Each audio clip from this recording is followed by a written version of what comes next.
Assalamualaikum warahmatullahi wabarakatuh. Materi hari ini tentang kebahasaan yang ada di dalam teks laporan observasi. Minggu lalu sudah saya berikan informasi tentang teks laporan observasi. Jadi saya harap kalian sudah memahami dan juga sudah mengerjakan tugas yang saya berikan. Nah, untuk hari ini pembahasan kita adalah tentang verba, nomina, kalimat utama, dan ringkasan. Yang pertama kita akan bahas adalah tentang verba. Verba ini kalau dalam bahasa Inggris itu sama juga dengan kata kerja. Nah, di dalam verba, kata kerja itu adalah kata yang menyatakan kegiatan atau tindakan. Biasanya ditandai dengan bentuk dasar yang sifatnya adalah kegiatan, misalnya makan, tidur, minum, main, mandi. Nah, itu adalah kata dasar. Kemudian yang kedua adalah disertai dengan imbuhan awalan atau akhiran. Dengan imbuhan awalan atau akhiran atau bahkan menggunakan keduanya. Contoh dari imbuhan awalan ada apa aja? Nah, untuk di dalam verba, imbuhan awalannya adalah me. Semua yang berkaitan dengan me itu adalah imbuhan awalnya. Misalnya me, men, meng, menge, meng, menye, men, dan memper. Itu untuk imbuhan awalannya. Kemudian untuk imbuhan akhirannya dia disingkat dengan ikan. Jadi dalam satu kata ada akhiran yang digunakan dalam kata kerja adalah i atau kan. Contohnya seperti apa? Nah, ini contohnya. Ini adalah contoh imbuhan awalan. Contoh me bisa memakan, menari, dan sebagainya. Contoh dari men bisa mendapatkan, mendaki, mencuci. Contoh mem bisa membawa atau memaparkan atau memaku dan lain sebagainya. Untuk imbuhan meng bisa mengganggu, mengawasi, mengerti. Kemudian menge misalnya mengetahui, mengelabuhi, mengendarai. Menyapu, menyontek, menyadur. Menyeberang, menyelidiki, atau yang lainnya. Dan yang terakhir adalah memperkaya atau mempekerjakan. Dan contoh-contoh lainnya itu yang imbuhan awalan. Jadi kalau bentuk dasar ditambah dengan salah satu dari imbuhan ini, dia bisa membentuk kata kerja yang lain. Misal tadi memakan, kata dasarnya adalah makan, ditambah dengan imbuhan menjadi memakan. Mendapatkan, ditambah kata dasar dapat, ditambah lagi dengan akhiran kan, maka menjadi mendapatkan, dan sebagainya. Kemudian untuk imbuhan akhirannya tadi sudah saya katakan bahwa imbuhan akhirannya adalah i atau kan. I misalnya menyelidiki ini terdiri dari imbuhan menye ditambah selidik ditambah dengan i, jadi menyelidiki. Kemudian mematuhi itu berasal dari me ditambah patuh ditambah i, maka menjadi mematuhi. Jadi kalau ada kata dasar yang diawal dengan p, dengan s, dengan t, dengan k, itu harus hilang. Kemudian memayungi. Nah, kemudian lagi akhiran kan, mempertontonkan. Nah, ada kan.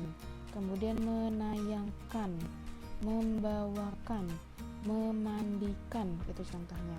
Nah, yang perlu diketahui adalah tidak semua kata dasar itu harus memiliki akhiran i atau kan. Misalnya kalau tadi kalian lihat, nah, memakan ini tidak ada akhiran, dia hanya ada awalan me ditambah kata dasar makan. Jadi tidak setiap kata harus memiliki akhiran i atau akhiran kan atau bahkan keduanya.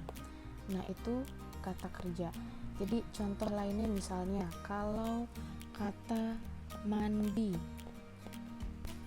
diubah menjadi kata kerja,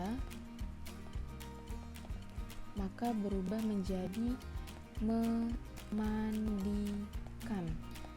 Asalnya gimana? Ditambah mandi ditambahkan. Misalnya lagi, pilah.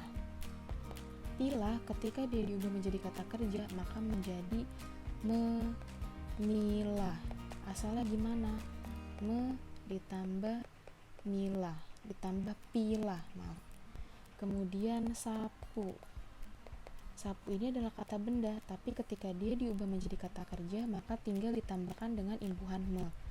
Misalnya menyapu atau menyapukan. Asalnya gimana? Ditambah sapu atau ditambah sapu ditambahkan menjadi menyapukan atau menyapu. Itu contoh dari kata kerja. Kemudian yang selanjutnya adalah nomina. Nomina itu adalah kata benda. Kalau yang sebelumnya adalah kata kerja, untuk nomina itu adalah kata benda. Kata benda itu dibagi menjadi dua, ada asli dan ada turunan. Asli itu yang seperti apa? Kata benda asli itu adalah kata benda yang memang benda. Kursi, baju, buku, celana, meja, bangku itu adalah benda yang memang benda. Nah, kemudian yang kedua adalah kata benda turunan. Kata benda turunan itu sama dengan kata kerja yang tadi. Dia menggunakan imbuhan. Nah, di kata benda atau di nomina itu juga menggunakan imbuhan awalan atau akhiran. Kalau di kata kerja imbuhan awalannya adalah me, sementara kalau di nomina imbuhan awalannya adalah pe. Ingat, kalau di kata kerja atau verba imbuhannya adalah me, kalau di kata benda atau nomina imbuhannya adalah pe. Pe, per, pen, pem, peng, penge, pen, dan penye. Ya. Kemudian untuk imbuhan akhirannya dia hanya terdapat akhiran an. Misalnya dari contoh imbuhan akhiran an, makanan, kata dasarnya adalah makan. Kemudian ditambah dengan akhiran an, dia menjadi makanan. Kemudian paksaan, kata dasarnya adalah paksa, ditambah dengan an berubah menjadi kata benda paksaan. Pendidikan, nah ini ada imbuhan awalan pen ditambah dengan kata dasarnya didik ditambah dengan imbuhan akhirannya adalah an. Jadi pendidikan. Kemudian pendahuluan ada akhiran an, ada awalan pen. Kemudian taruhan dan contoh lainnya. Nah, contoh imbuhan awalan dari kata benda tadi ada pe, misalnya pemakan, pe ditambah makan menjadi pemakan. Kemudian penari, pe ditambah kata dasar tari berubah menjadi penari. Kemudian peneliti, pe ditambah dengan kata dasar teliti menjadi peneliti, dan contoh lainnya. Kemudian imbuhan per, persatuan. Nah, ini juga ada akhiran nih. Per ditambah satu ditambah an.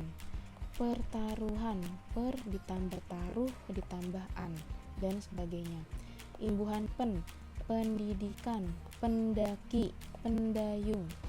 Imbuhan pem, pemilih, pembuat, dan sebagainya. Imbuhan penge, pengetahuan, pengendali, dan sebagainya. Imbuhan peng, pengabar, pengamat atau pengambil, dan lain sebagainya. Penyabar, penyayang, dan lain sebagainya. Penye, ada penyeberang, penyelamat, dan lain sebagainya. Nah, contohnya misalnya kita buat contoh dari kata misalnya tadi sama dengan yang tadi, misalnya mandi, kemudian pilah, sisir. Nah, kata-kata ini adalah bentuk dasar. Jika ditambah atau jika kita mau ubah ke dalam nomina, maka berubahnya menjadi pemandian. Asalnya gimana? Pe ditambah mandi ditambah an menjadi pemandian. Pilah ini bisa banyak, ada pemilah atau pemilahan atau bahkan pilahan. Asalnya gimana? Pe ditambah pilah menjadi pemilah. Pe ditambah pilah ditambah menjadi pemilahan. Kemudian pilah ditambah dengan akhiran an menjadi pilahan, seperti itu. Kemudian sisir juga ada beberapa, penyisiran atau penyisir, atau bisa juga sisiran. Nah, ini juga sama,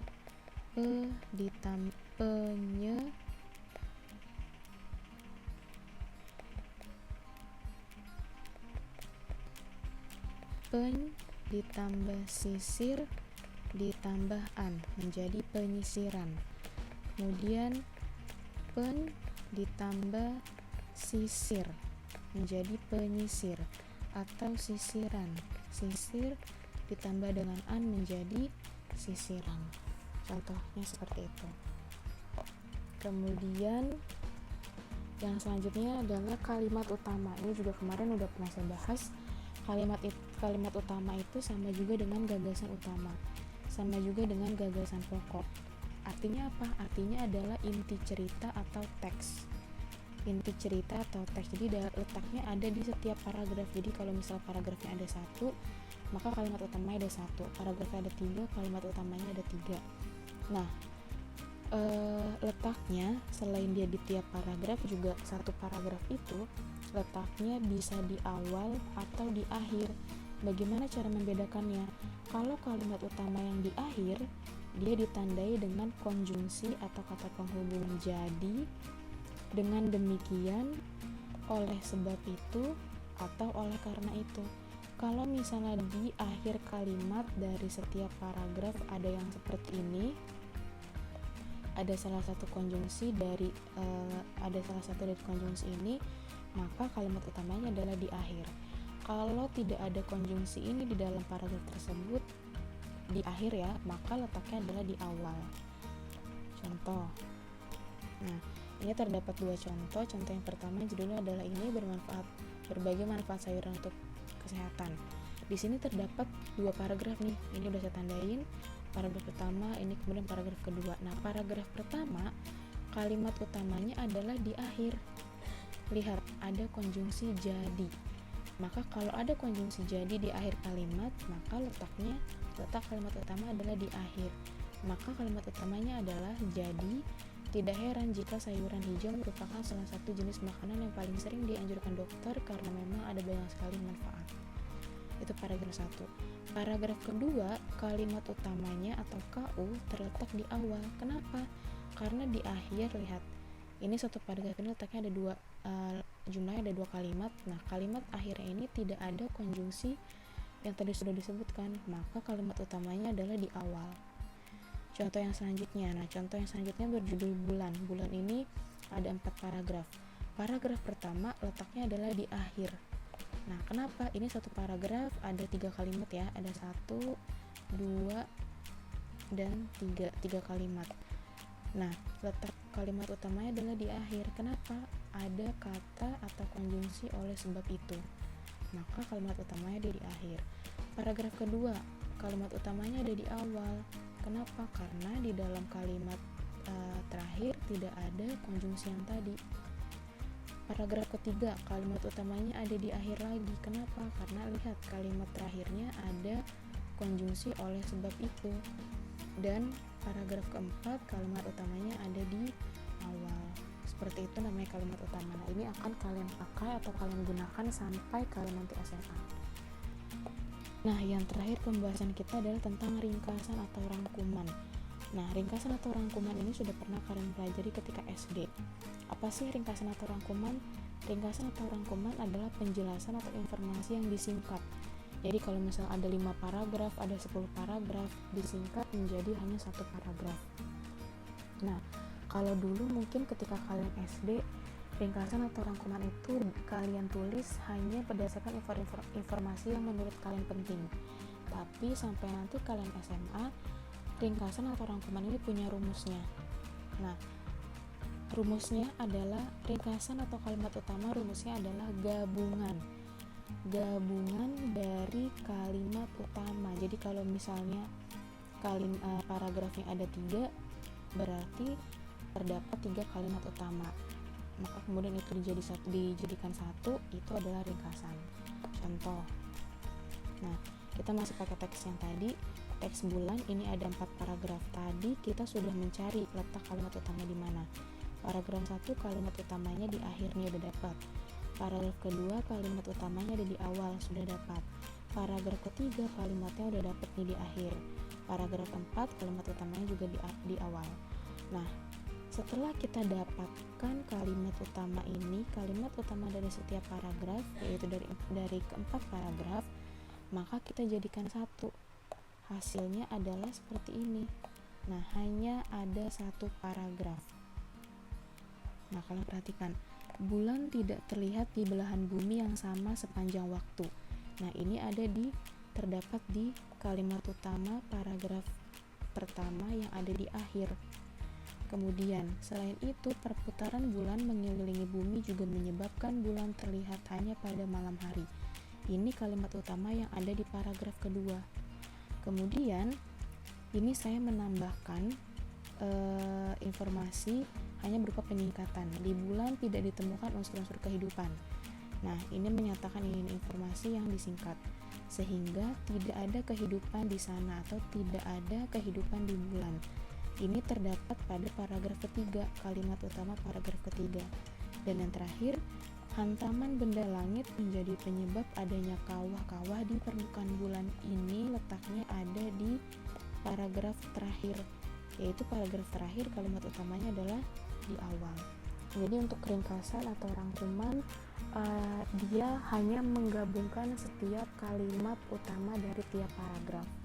Ini akan kalian pakai sampai nanti, karena nanti akan ada pembahasan tentang ide pokok, kemudian ada kesimpulan, semua berkaitan dengan kalimat utama.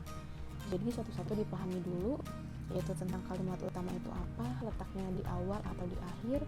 Kemudian ringkasan itu adalah gabungan dari keseluruhan kalimat utama. Setelah ini, seperti biasa, kalian melakukan pengerjaan beberapa soal terkait dengan verba, nomina, kalimat utama, dan juga dengan ringkasan. Kalau ada pertanyaan, silakan ditanyakan lewat Japri.